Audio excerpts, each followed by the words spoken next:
ସବୁ ନମସ୍କାର।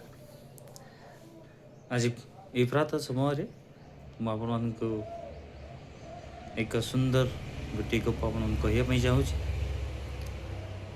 ଦୁଇ ଜଣ ସାଙ୍ଗ ଥିଲେ ଏବଂ ଦୁଇ ଜଣ ସେମାନେ ଗୋଟିଏ ଡାଇମଣ୍ଡ ଅନ୍ୱେଷଣରେ ସେମାନେ ଗଲେ ଏବଂ ସେମାନେ ଯାତ୍ରା ଆରମ୍ଭ କଲେ ଏବଂ ଯେଉଁଠାରେ ଡାଇମଣ୍ଡ ମିଳେ ବୋଲି ସେମାନଙ୍କୁ ସୂଚନା ଦିଆଯାଇଥିଲା ସେ ସ୍ଥାନରେ ସେମାନେ ପହଞ୍ଚିଲା ପରେ ସେମାନେ ଦେଖିଲେ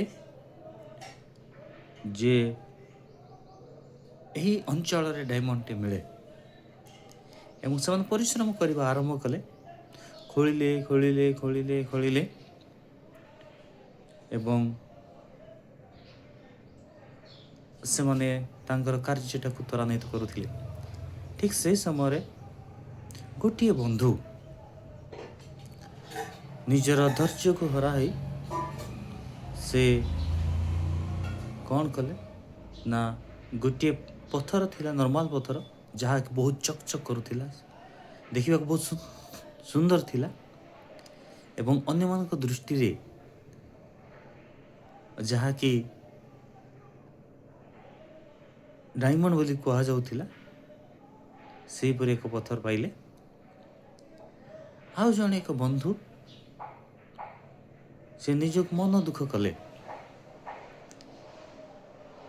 ଏବଂ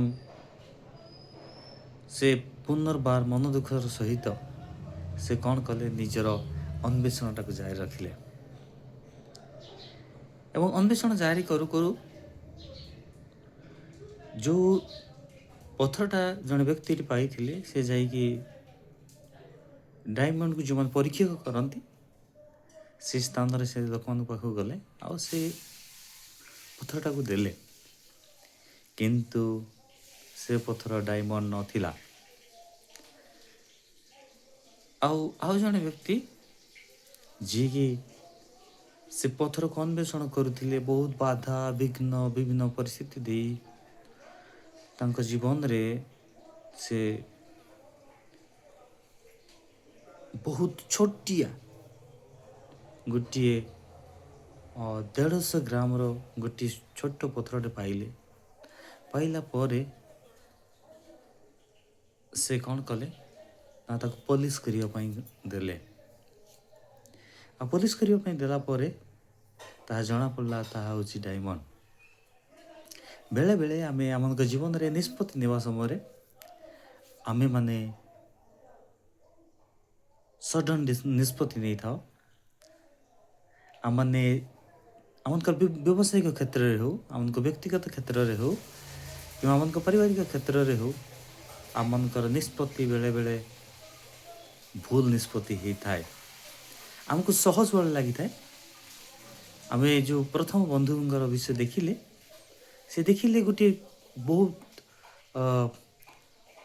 ସୁନ୍ଦର ଦିଶୁଥିବା ପଥର ଏବଂ ସେ ବ୍ୟସ୍ତ ହେଇକି ଖୁସିରେ ବିଭୋର ହେଇକି ସେ ସ୍ଥାନ ଛାଡ଼ିକି ଚାଲିଗଲେ,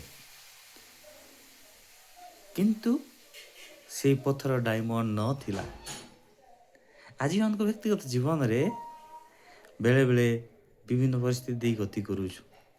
ଯେଉଁମାନେ କଷ୍ଟକୁ ବୁଝନ୍ତି, ଯେଉଁମାନେ ପରିସ୍ଥିତିକୁ ବୁଝନ୍ତି ଏବଂ ପରିସ୍ଥିତି ଅନୁସାରେ କାମ କରନ୍ତି ଏବଂ ଅପେକ୍ଷାର ସହିତ କାର୍ଯ୍ୟ କରନ୍ତି, ଅପେକ୍ଷାର ଫଳ ମିଠା ଅଟେ। ଏଣୁ ଧୈର୍ଯ୍ୟ ଧରି ଆମେ ଯେକୌଣସି କାମ କରିବା, ବିଶେଷ କରି ଯେଉଁ ଏଣ୍ଟରପ୍ରେନରସିପ୍ କଥା ଆମେ ଆଲୋଚନା କରୁଛେ, ଯେକୌଣସି ବ୍ୟବସାୟ ଆମେ କରୁଛେ କିମ୍ବା ଯେକୌଣସି ଆମମାନଙ୍କର ବ୍ୟକ୍ତିଗତ ଆମମାନଙ୍କ ଜୀବନରେ ହେଉ, ଆମମାନଙ୍କର ପାରିବାରିକ ଜୀବନରେ ମଧ୍ୟ ହେଉ, ଆମ ପାଖରେ ଯଦି ପେସେନ୍ସ ଅଛି, ଧୈର୍ଯ୍ୟ ଯଦି ଅଛି, ତାହେଲେ ଆମମାନେ ଏ ସମାଜ ଆଗରେ ଟାଇମ୍ ଆସିବ, ଆମେ ଗୋଟିଏ ଅନ୍ୟମାନଙ୍କ ଆଗରେ ଉତ୍ତମତାର ଆମମାନଙ୍କର ନିଜର ଡିଗ୍ନିଟି, ନିଜର ବିଷୟକୁ ଆମେ ଦେଖାଇ ପାରିବା।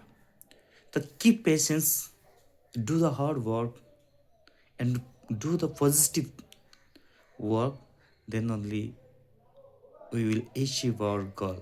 Thank you.